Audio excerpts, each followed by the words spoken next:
지난주에 우리가 다섯 번째 재앙과 여섯 번째 재앙을 묵상했습니다. 다섯 번째 재앙은 무엇이었습니까? 가축에 심한 돌림병이 들은 거예요. 그래서 가축이 다 죽는 거죠. 근데 바로는 완악해가지고 이스라엘 백성을 보내지 않았어요. 그래서 하나님은 여섯째 재앙을 보내십니다. 여섯째 재앙은 무엇입니까? 동물과 사람에게 종기가 나는 거예요. 악성 피부병. 그래가지고 이제부터는 사람을 공격하기 시작하는 겁니다. 그 전에는 안 그랬는데요. 그러니까 점점 재앙이 더 강해지면 어떻게 해야겠습니까? 정신을 차려야죠. 근데 바로는 여전히 완악하여 이스라엘 백성을 보내지 않고 있어요. 지난주에는 이 돌림병 재앙, 다섯 번째 재앙이죠. 그리고 악성 종기 재앙, 여섯 번째 재앙입니다. 이것을 굴복이라고 하는 관점에서 말씀드렸습니다. 하나님께 굴복한다고 하는 것은 나의 소유 욕심, 소유욕을 보내는 거예요. 마음 밖으로 내보내시기를 원합니다. 마음 밖으로 나의 소유욕을 다 내보내셨으면 좋겠어요. 굴복은 또한 자기의 모든 것을 하나님을 위해 사용하는 것입니다. 굴복은 소유욕을 내보내는 것이고 하나님을 위해 사용하는 것이죠. 그리고 이런 굴복은 오직 은혜 받은 사람만 할 수가 있어요. 바로는 은혜를 받지 못했기 때문에 굴복하지 않았죠. 여기 계신 모든 분들은 은혜 받아서 굴복해서 하나님께 나와 예배드리고 있지 않습니까? 정말 복 받으신 분들이에요. 정말 복 받으셨어요. 진짜 복 받으셨습니다. 그러므로 우리는 은혜 받기 위해서 은혜의 수단이 있습니다. 말씀과 기도와 찬양과 예배, 여기에 온 마음을 쏟아 부어야 합니다. 거룩한 투자를 하시길 바랍니다. 우리 따라해 볼까요? 거룩한 투자를 합시다. 시작. 거룩한 투자를 합시다.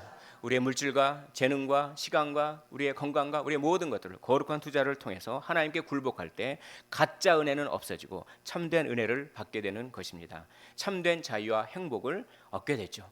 가짜 행복은 공허하잖아요. 진짜 행복은 꽉 찹니다. 속이 꽉 찬 99.9가 아니라 그렇죠? 100% 그렇죠? 진짜 은혜를 받은 사람. 한 주간 공허하지 않고 허무하지 않은 참된 자유와 행복을 경험하셨습니까? 하나님을 위해 거룩한 투자를 하셨습니까? 그 투자를 통해 굴복의 은혜를 경험하셨습니까?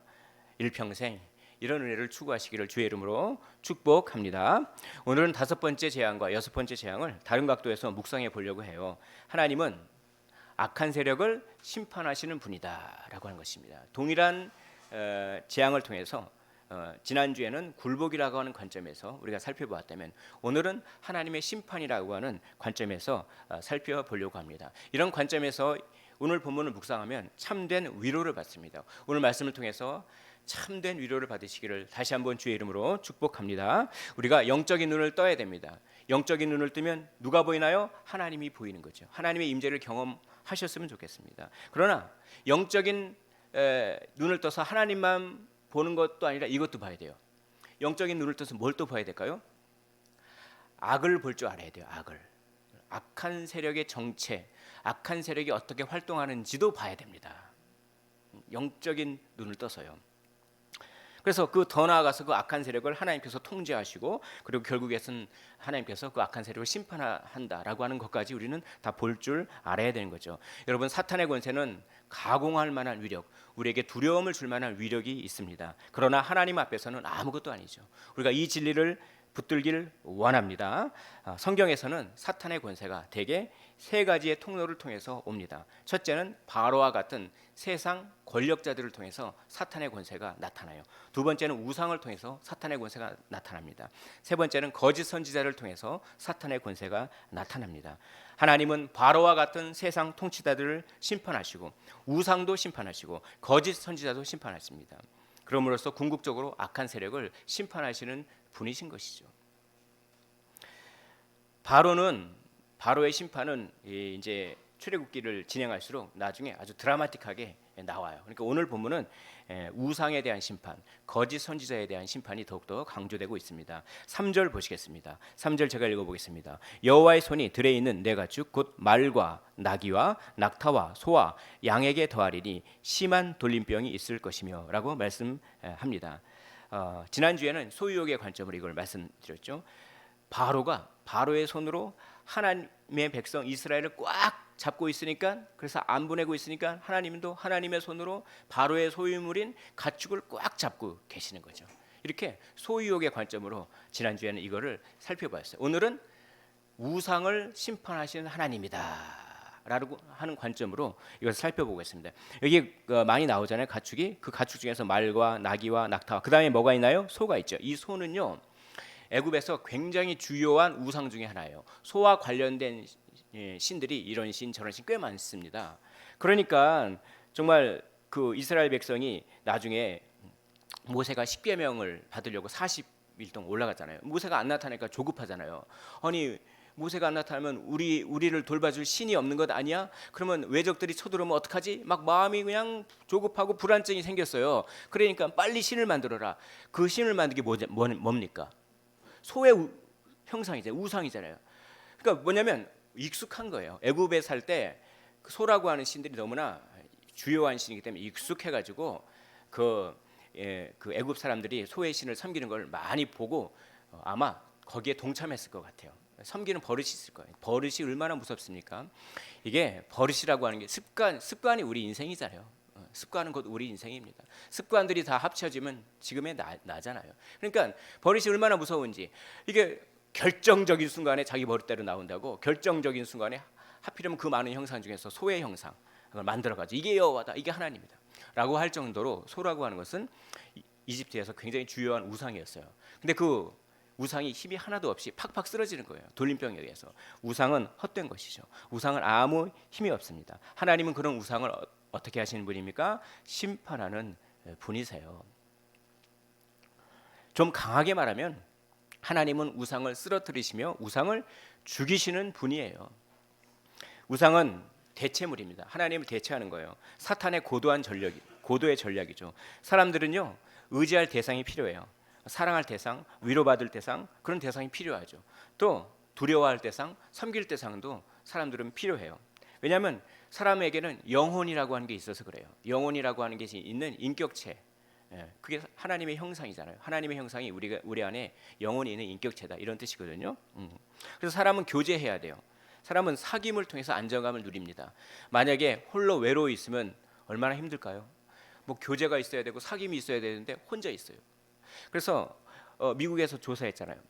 그 고독하게 있으면은 그 혼자 외롭게 몇 시간을 있으면요 하루에 담배를 열 몇 가지 피는 것과 혼자 고독하게 몇 시간 있는 것이 똑같답니다. 건강에 끼치는 영향력이. 그러니까 고독하게 10시간 있으면 하루에 담배 몇 갑을 피는 거랑 똑같아요. 그렇게 고독이 무서워요. 무서워요. 무서워요. 예, 습관이 나오나요? 자, 이 하나님의 형상이기 때문에 그렇죠. 하나님의 형상이란 뜻 중에는 사람이 사귀는 존재다, 교제하는 존재다. 하나님과 교제해서 하나님의 뜻을 알아서 그 하나님의 뜻대로 하나님을 대신해서 통치하는 거죠. 대리 통치자죠. 이게 하나님의 형상입니다. 그래서 하나님은 사람을 만들 때 남자와 여자, 그러니까 하나님은 사람을 만들 때 벌써 공동체로 만드셨어요. 그러니까 외로워요. 그러니까 의지할 대상이 필요하죠. 근데 그 틈을 갖다가 그냥 사탄이 교묘하게 파고 들어가지고 하나님 대신 누구를 의지하게 만듭니까? 우상을 사랑하게 만들고 우상을 의지하게 만들고 우상에게 위로받고 우상을 두려워하면서 우상을 섬기게 하죠. 그럼으로써 안정감을 누리게 하지 않습니까? 그런데요, 그 우상은 하나님께서 다 무너뜨려 버리세요. 우상은 도울 힘이 하나도 없는 허무한 것입니다. 우상은 단지 쓰러지는 것뿐이에요. 하나님과 떨어져 있고 우상에게 붙어 있으면 어떤 일이 벌어질까요? 우상이 무너질 때 그 우상과 함께 같이 무너져 버리지 않겠습니까? 그 우상의 무게에 깔려 버리는 거죠. 그 우상의 무게에 짓눌려 버리는 것이죠. 돈의 무게에 짓눌려 버리는 거죠. 돈은 많이 벌면 벌수록 좋지만 한편으로는 그 돈을 잃어버릴까 불안도 해요. 돈의 무게에 깔려 버리는 거죠. 자기 증명의 무게, 인정받고 싶어 하는 자기 증명의 무게, 경쟁심과 시기와 질투의 무게, 그게 다 우상이잖아요. 거기에 짓이겨지는 것입니다. 우리는 우상을 무너뜨리는 누구에게요? 하나님께 늘 붙어 있으시길 원합니다. 애굽 땅에 있는 가축은 죽지만요, 이스라엘 백성이 사는 고센 땅의 가축은 죽습니까? 죽지 않습니까? 죽지 않아요. 예수 안에 하나님께 딱 붙어 있으면 죽지 않습니다. 나는 포도나무요, 너희는 가지니 가지가 나무에 붙어 있기만 하면, 다른 말로 예수님을 믿고 굴복하기만 하면 많은 열매를 맺느니라. 아멘. 하나님은 우상을 심판할 뿐만 아니라 하나님은 두 번째 거짓 선지자들도 심판하십니다. 본문에서 거짓 선지자 역할을 하는 사람들이 애굽의 요술사들이에요. 그래서 그 요술사들에게 악성 종기가 막 생겨서 그들이 어쩔 줄 모르는 거잖아요. 11절을 보겠습니다. 11절 우리 찾으셨으면 한 목소리로 읽어보겠습니다. 11절입니다. 시작. 요술사들도 악성 종기로 말미암아 모세 앞에 서지 못하니 악성 종기가 요술사들로부터 애굽 모든 사람에게 생겼습니다. 아멘. 얼마나 요술사들이 기세등등했어요. 모세가 지팡이를 뱀이 되게 하자 그쯤이야 우리도 할 수 있어 이런 태도로 모세를 얕잡아 보면서 그들도 지팡이를 뱀이 되게 했죠. 모세가 나일강이 피가 되게 하자 우리도 어느 정도는 할 수 있어 라고 하면서 그들도 나일강을 피가 되게 했죠. 개구리도 나오게 했습니다. 그런데요, 요술설의 능력은 한계가 있어요. 그들은 단지 흉내만 낼 뿐입니다. 나일강이 피가 되게는 했지만 피를 다시 나일강 되게는 못해요. 개구리를 나오게는 했지만 다시 들어가게는 못하는 거죠. 땅의 흙들이 이가 되게 하는 재앙은 아예 흉내도 못 냅니다. 이제는 요술사들의 몸이 막 종기가 나는 거예요.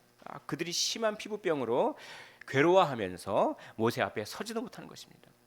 흉내를 낼 엄두조차도 못 내는 것이죠. 여러분, 사탄은 흉내쟁이입니다. 한번 따라해 볼까요? 사탄은 흉내쟁이입니다. 시작.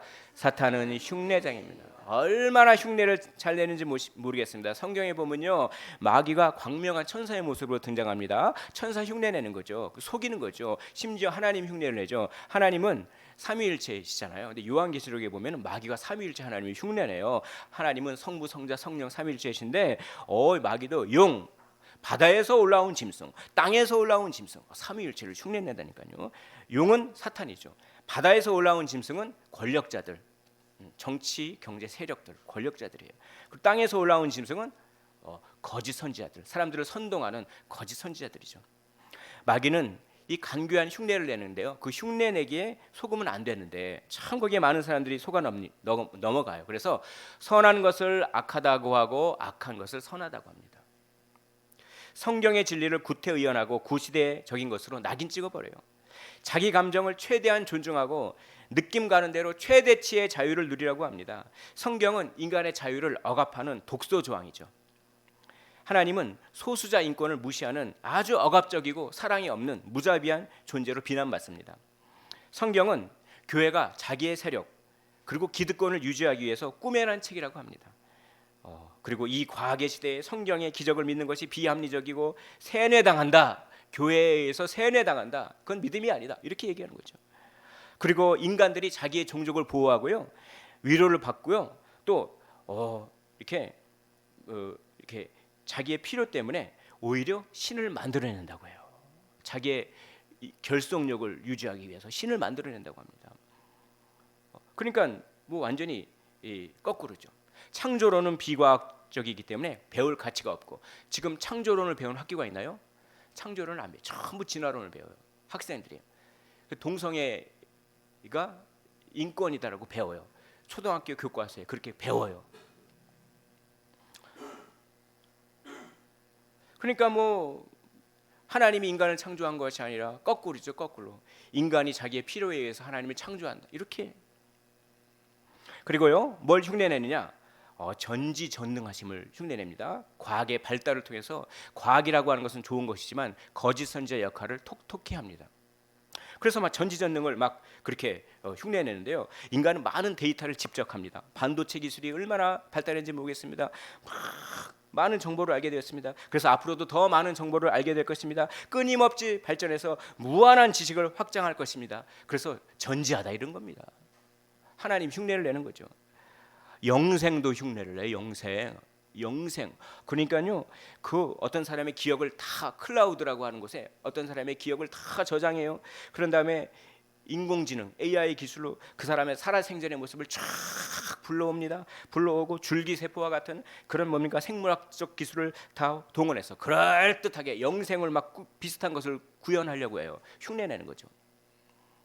하나님만 영생을 줄 수 있어. 인간의 과학기술이 발전하면 우리도 영생할 수 있어. 이런 거죠. 사후세계와 천국과 지옥의 개념도 한갓 허상에 불과하고, 그는 뇌가 만들어낸 전기시로일 뿐이야. 막 그렇게 거짓으로 속여요. 그러니까 그리스도인들이 점점 외로워지죠. 정말 신실한 그리스도인은 이 세상에서 좀 외로움을 느껴야 돼요. 거룩한 외로움을요. 이 세상과 거스르며 살기 때문에 그래요. 그러니까 아이고 그리스도인들은 너무나 고집불통이야. 성경 그것만 진리라고 하고 좋은 게 좋은 거다 하고 살아야지. 점점 배타적이고 아집에 사로잡힌 이상한 사람 취급을 그런 받기가 십상이 되어가고 있습니다. 그런데요, 이런 취급을 받는 것은 지극히 정상적인 거예요. 왜입니까? 지금 이 땅은 우리의 고향이 아니기 때문에요. 오히려 이런 취급을 받지 않으면 더 이상해요. 이 세상이 너무 편하다. 오히려 더 조금 뭔가 이상한 겁니다. 그리스도인들은 이 세상이 좀 불편해야 돼요.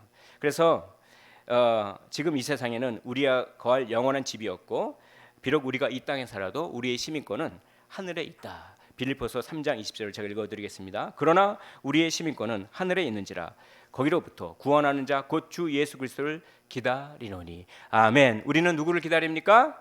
구원하는 자 곧 주 예수 그리스도를 기다립니다. 예수님을 기다리고 계십니까? 기다리십시오. 예수님께서 정말 어마어마한 복을 가지고 오실 것입니다. 예수님이 다시 오실 것입니다. 우리를 최종적으로 구원하실 것이고요, 악한 세력을 최종적으로 심판하실 것이죠. 아멘. 오늘 본문은요, 요술사들이 심판당하는 이 모습을 통해서 예수님이 재림하시고 악의 세력이 최종적으로 심판당하는 비전을 미리 보여주고 있는 것입니다. 우리에게는 이 소망이 있습니다. 아멘. 성경은 얼마나 대단한 책입니까? 참으로 놀라운 책이에요.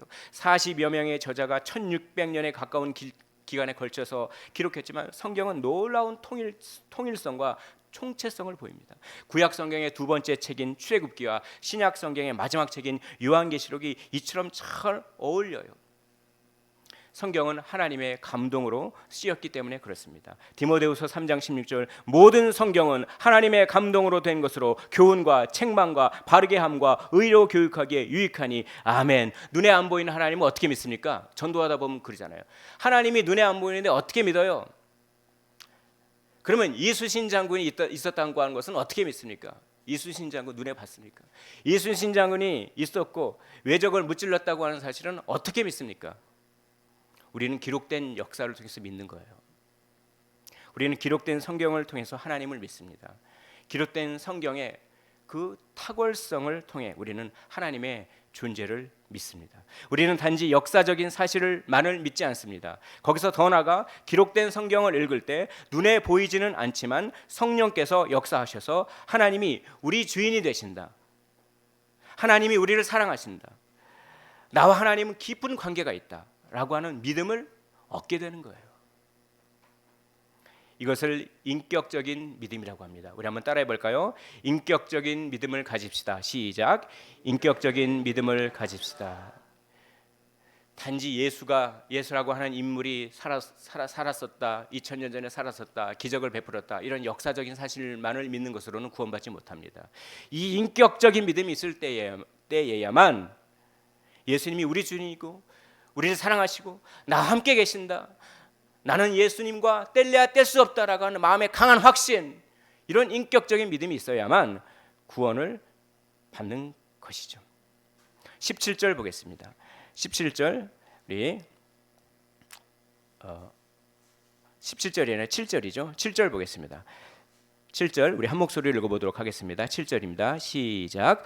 바로가 사람을 보내어 본즉 이스라엘의 가축은 하나도 죽지 아니하였더라. 그러나 바로의 마음이 완강하여 백성을 보내지 아니하니라. 아멘. 바로는요, 고센 땅의 가축이 하나도 죽지 않았다는 사실을 확인했어요. 자기의 부하들로부터.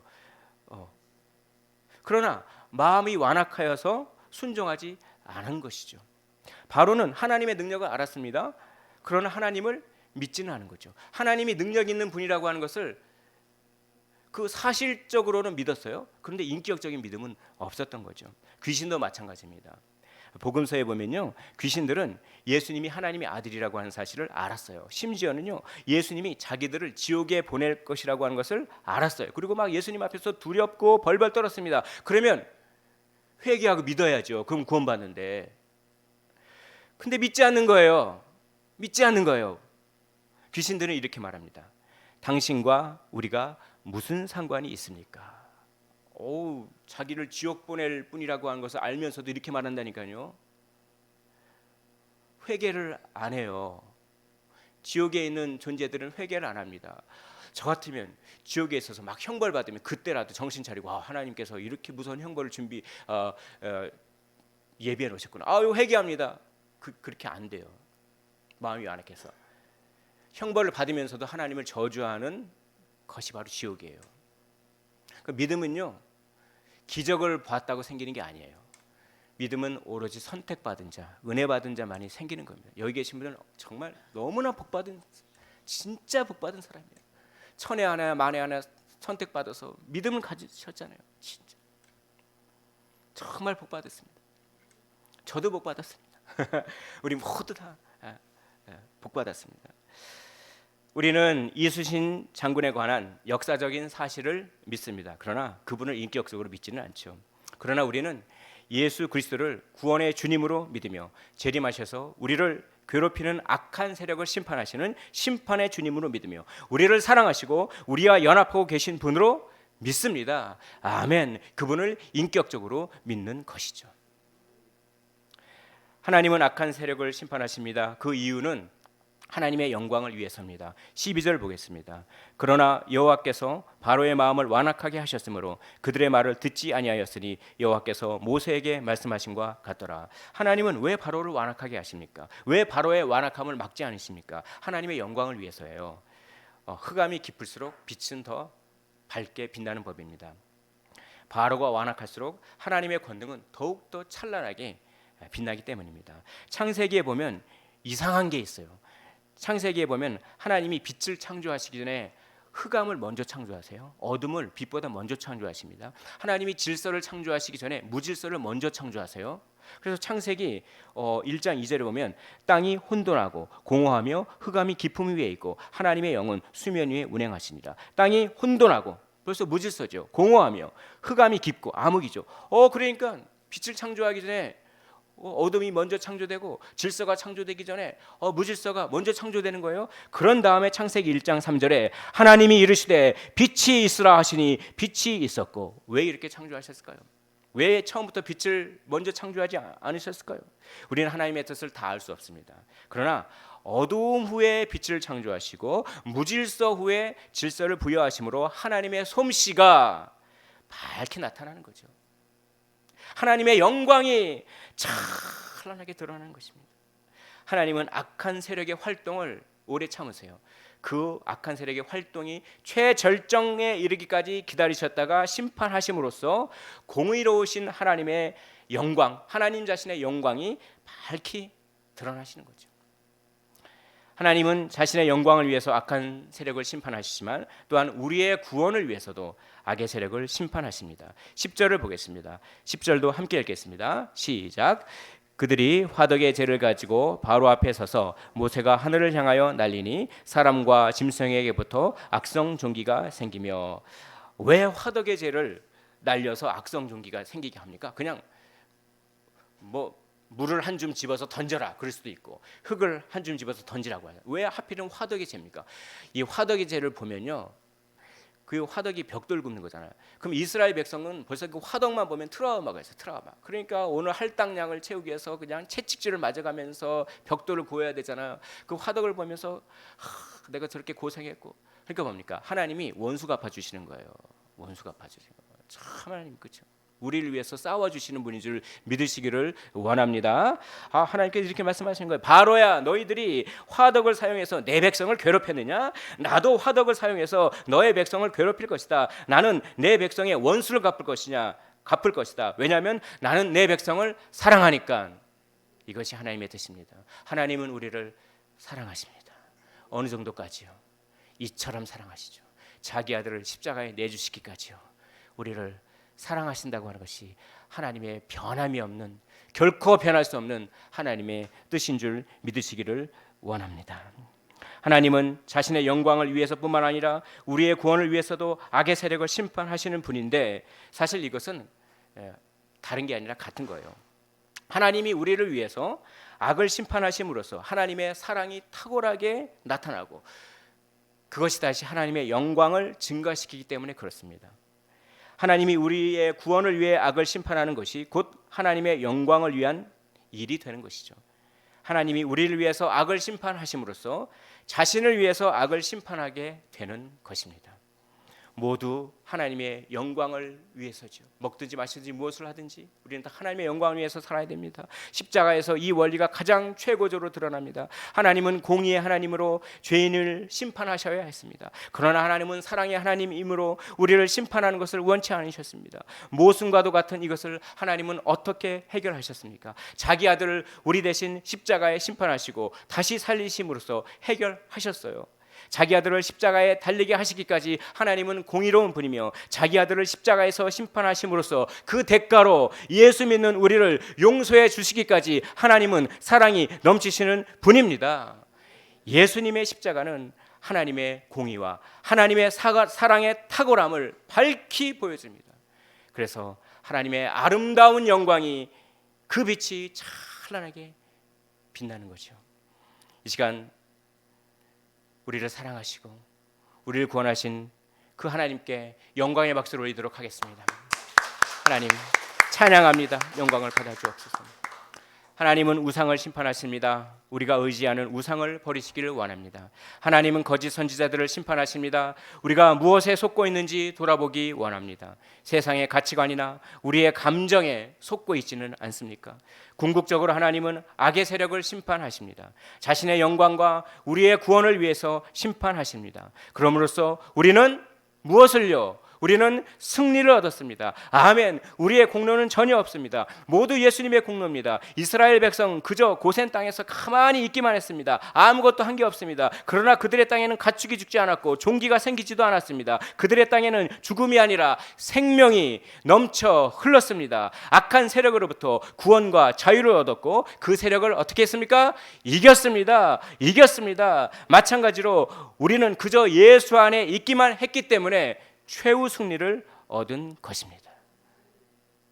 포도나무에 붙어 있기만 했으므로 많은 생명을 그 열매를 맺는 것이죠. 왜냐하면 하나님 자신이 우리의 승리가 되기 때문입니다. 할렐루야. 이것이 우리의 위로이며 소망입니다. 혹시 광야를 지나고 계십니까? 깊은 어둠 속에 살고 계십니까? 외로움과 싸우고 악한 종기와 같은 괴로움과도 싸우고 계십니까? 왜 나를 이런 어려움 가운데 홀로 주십니까 하나님? 이라고 하는 고백이 저절로 나오십니까? 우리에게 최후 승리가 남아있음을 기억하라고 이 시간 본문을 통해 성령께서 말씀하십니다. 그러므로 용기와 힘을 내십시오. 최후 승리를 얻기까지 주의 십자가를 사랑하십시오. 빛난 면류관을 받기까지 포기하지도 말고 낙심하지도 말고 험한 십자가를 붙드시길 원합니다. 우리의 승리는 우리 자신에게 비롯되지 않습니다. 우리가 우리의 인생을 책임질 수 없습니다. 우리의 인생을 하나님께서 책임져 주시는 줄 믿으시기를 원합니다. 그러므로 이스라엘이 고센 땅에 거했듯이 하나님 안에 그냥 거하고만 계십시오. 인격적인 믿음으로 성령 안에서 예수님께 딱 달라붙어 있으시기를 원합니다. 우리의 승리는 하나님입니다. 하나님이 물리쳐 주시고 하나님이 책임져 주십니다. 할렐루야. 아멘. 말씀을 정리하도록 하겠습니다. 오늘 설교 제목이 우리의 승리죠. 우리의 승리는 하나님입니다. 우리의 승리는 최후 승리입니다. 한번 따라해 볼까요? 우리의 승리는 하나님입니다. 우리의 승리는 최후 승리입니다. 시작. 우리의 승리는 하나님입니다. 우리의 승리는 최후 승리입니다. 그러므로 힘을 내시고 위로받으십시오. 다시 한번 힘차게 일어나셔서 주의 영광을 위하여 살아드시기를 주의 이름으로 축원을 드립니다.